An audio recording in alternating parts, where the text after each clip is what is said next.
Hi, guys. Welcome to our new podcast.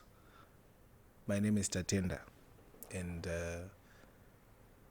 we are going to be discussing here several issues affecting us, affecting our livelihood, ranging from the economy, our personal finances, businesses, and any other topic that we may think is worth discussing. The question that comes to mind is, what is the name of this podcast? Personally, I don't have a name at the moment, and I am thinking that we can help each other to come up with a name. So keep the feedback coming on this platform and on WhatsApp, everywhere.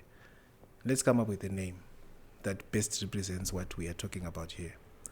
In the past few weeks, I have been sharing on my WhatsApp about some of the things that I think could be done, some of the things that I think are causing the slow economic growth of our country, and I've enjoyed the feedback that I've received.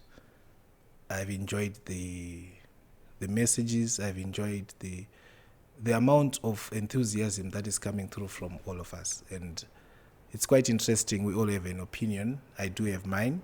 I'll share mine, and I will invite you guys to continue the discussion around what we think could be the best way. Who knows? Someone might notice tomorrow, and then they will take our ideas and then they will implement them. So, like I said on the other platform the other time, I was having a discussion in 2016, 2017 with one of my lecturers at a university in SA, and we were talking about the Zimbabwean economy. He's a respected economist, and I asked him a specific question. I said, what do you think should be done to turn around the Zimbabwean economy? He said to me, to turn around that economy, you have to take out the big men. He meant the Zimbabwean people should vote out Robert Mugabe out. And I can't say I agreed, but I was intrigued with the amount of passion, the amount of passion that he had, and why he thought that we should vote out Robert Mugabe to improve this economy. And 7 years later, this is now 2022, 7 years later, the president is gone, the big man is gone, and we still have the same problems that we faced. Some are saying we are back in 2008, rampant inflation and all that, and we haven't seen much growth in terms of our economy. So the big question is, why is Zimbabwe failing? Where are we getting it wrong? I've done a little bit of reading, and these are just my thoughts. I think the things that I'm going to share with you are going to be, we all have an opinion. I think we all have different thoughts about it. But for me, there are a few things that should be done. And research so far has shown us that there are several factors that other countries that have gone through what we are going through they've gone through. You talk about Chile, you talk about South Korea, the so-called Asian tigers, you talk about Japan, you talk about most of these countries, Russia, after World War, Estonia. These countries, they've all gone through economic transformation and economic growth, especially the Asian tigers. They have gone through what others term the Asian miracle. Why? Because they come from zero and they achieved tremendous economic growth. Look at China. It's tremendous. The amount of growth that they have achieved. It's adorable. And yet we are still here as Zim. And I think we had a period during the GNU where, as a country, we achieved some form of stability, but we didn't achieve much growth. That growth that can take out poverty from amongst our people. Although the country was stable, although people had stable incomes, but there wasn't much development, there wasn't much growth. Which brings the question, where are we getting it wrong? So in the next few minutes, episodes, we are going to discuss about savings and investment. From my research and other people's research, this is not my research actually, I've been reading about it, I didn't research about it. But those who research, they say they've researched over 120 countries. I mean, they've researched over 120 countries. They've researched over data for countries that have gone through economic transformation over the past 50 years. And there are certain things that they've found in each and every economy, in economies that have gone from zero or to great economic growth. And when we look at some of those countries, you find that one of the common ingredients is savings and investment. From the last episodes, I mean from the last time we spoke about it in other platforms, I have heard people, a lot of them, coming to me and objecting to say, these things won't happen. These things won't be possible in Zim. Why? Because there's no monetary policy stability. There's no fiscal policy stability. And I think I do agree with that. But hear me. What do we talk about? What do we say when we say savings and investment is a key ingredient towards economic growth? The first thing that you want to talk about is, what is the role of savings? A lot of people talk about direct foreign investment. They talk about the lack of it in Zim, and they say this is the reason why we are not growing. Yes, direct foreign investment is someone's savings. Someone in a different country, in a certain country, is putting aside money, and that money is coming to be invested in Zim or wherever. So most countries that have gone through economic transformation, they've made the right decision about savings. They've made the environment conducive for its people to save. So if you go to a bank and you want to buy a house, for example, and you want to get a mortgage, the bank will tell you that they would probably ask for 25 to 35% of your own money before they advance you the rest. What are they saying? They want your contribution. They want you to participate in the buying of your equity in that house. The same thing applies when it comes to savings, when it comes to investment in this country. We do expect a lot of people to come through with their money, other people to come in and invest in your country. How do you expect someone to come and invest in your country when you can't invest in yourself? And the question I know that is ringing in a lot of people's minds is, but how can you talk about savings when I don't have anything to save? That will be a discussion for another forum.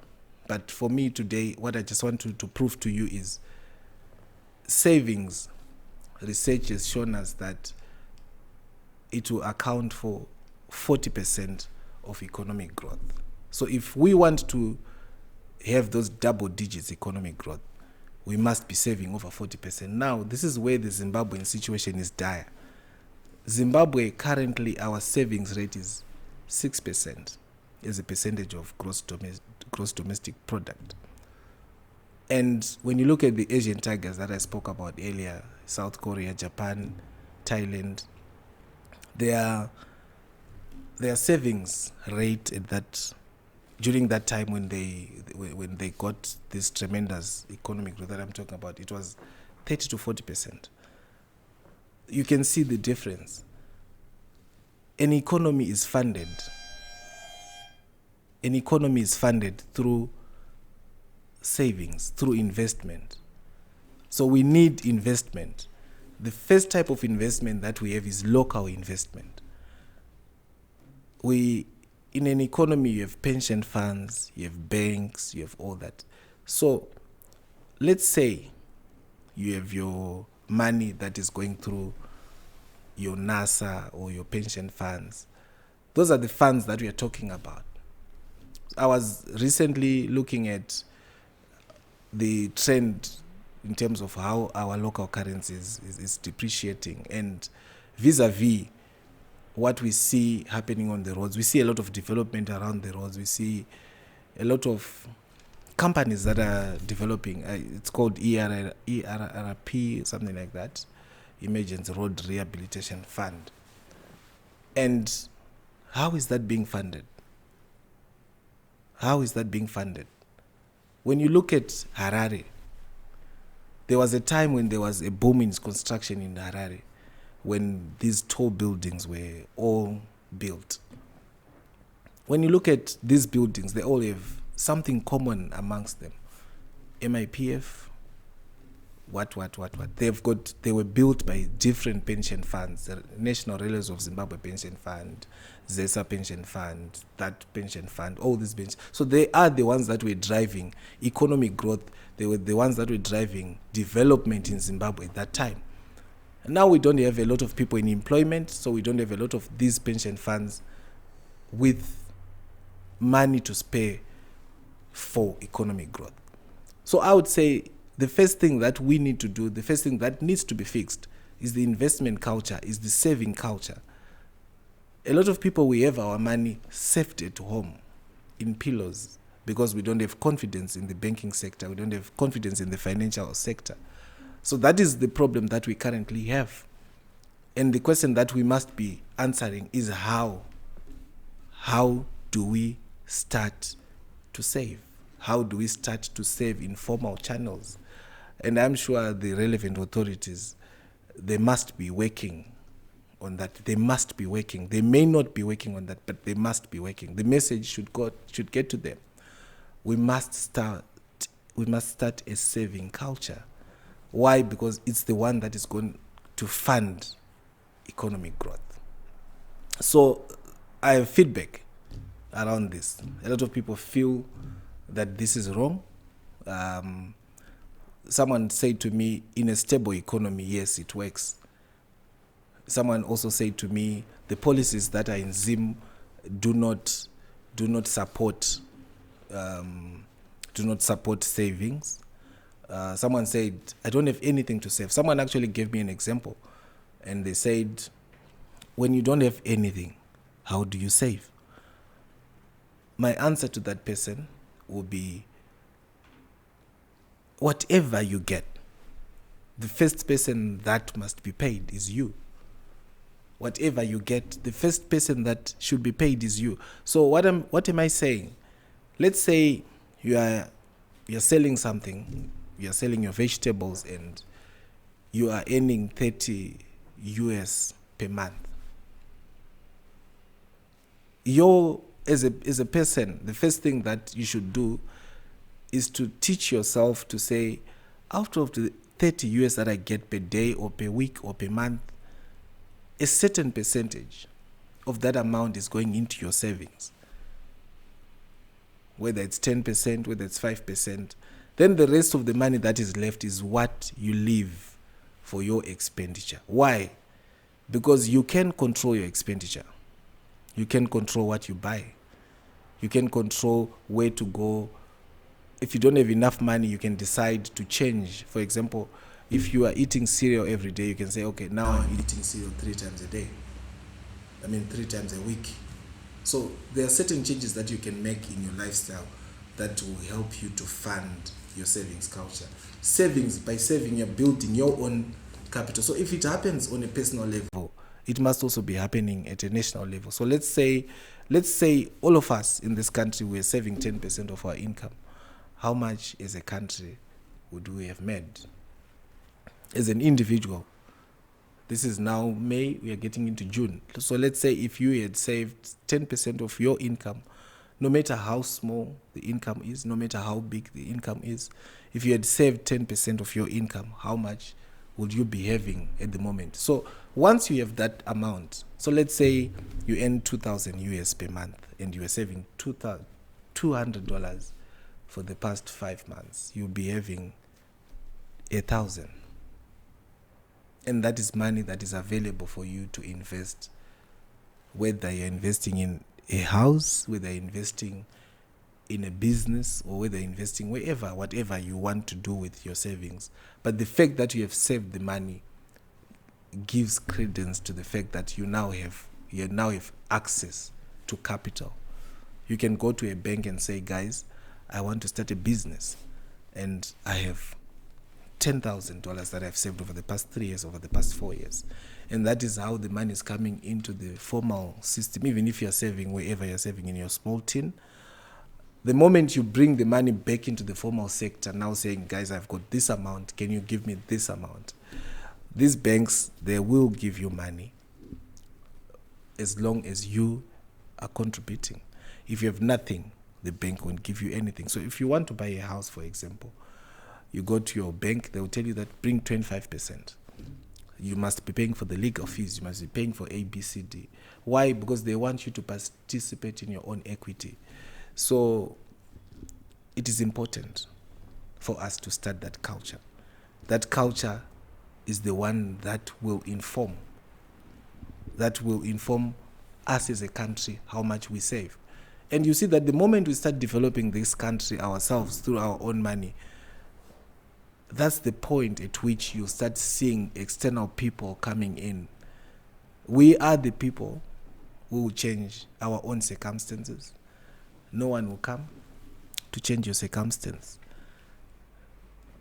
No one will change your circumstance for you. Outside there, they are capitalists. They are looking for profit. So what stops us from also looking for profit in our own countries? I was looking at Pick and Pay the other day and how they've changed this country's infrastructure. These new malls that are coming up, that they are funding with their... It's all because they have the capital. So local retailers, they're gonna get out of business. Why? Because these people are coming in. But if our local people put their resources together, you can start your own movement. You can start your own supermarkets. You can start anything that you want as long as those funds are put together. So for today, I'll stop here. Let's continue the discussion. And in our next episode, I'll be addressing all the questions that are coming through. I know that there are a lot of strong objections that are going to come through, and we will talk about them in the next episode. Until then, thank you.